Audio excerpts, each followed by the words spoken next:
Because if you start thinking differently, then you will start speaking differently. And when you start speaking differently, you start acting differently.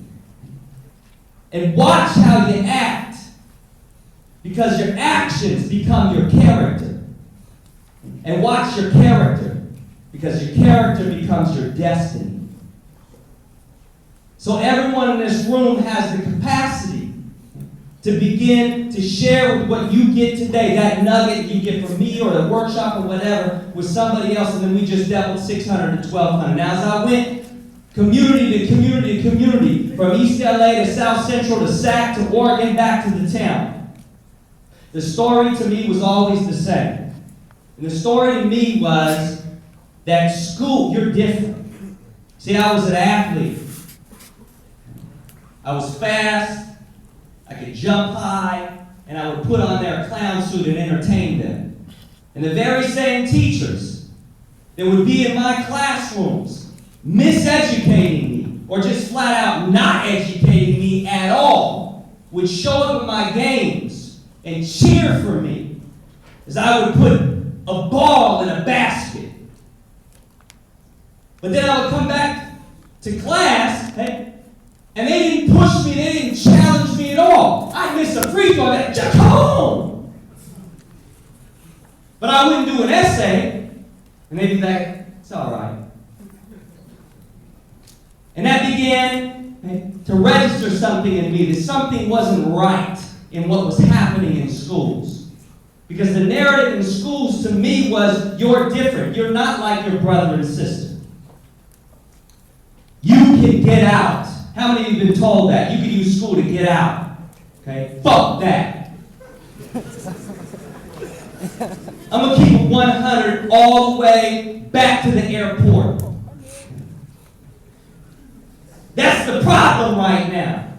Is we telling all our young people that they can get out. Now let me under-narrate that. Because that's the sentence they would tell me. You can get out of this neighborhood. And then I'd be like, so you think I need to get out of my neighborhood? Which means you think what about my neighborhood? You think my neighborhood is my problem. Let me go to the next sentence. So if you think my neighborhood is my problem, then you think my cousin on the corner is my problem. If you think my neighborhood is my problem, you think my mama's my problem. If you think my neighborhood's my problem, you think that my brother's my problem. I don't find them to be my problem. I find the lack of opportunity that they have been given to be the problem. The fact that they weren't as fast as me, couldn't jump as high as me, and couldn't hang as many points into the sports column as me, meant that they didn't get the same investment that I got. I got flown all over the country. Free sneakers, free hotel rooms, free plane flights. Why? Because I could run fast and jump high. That's why. Did nobody who was investing in me, NBA programs investing in me, did nobody think that I would be PhD. Not once did they say what y'all just heard up here. What they were saying is, which college you going to go play for? And so I began to believe that about myself. Malcolm X said once, only a fool would let his enemy educate his children.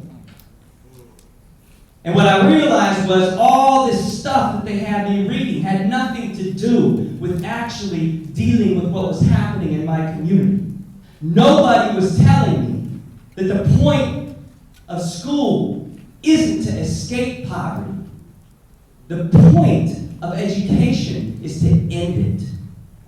The point of education isn't to escape the violence. The point of education is to end it. And as I started, as my big homies came into my life, and y'all got some big homies over here, they're starting to get inside your head and change the way you're thinking. As my big homies started changing the way I thought they changed what I read. And so I started reading cats like Steve Biko. How many of y'all know who Steve Biko is?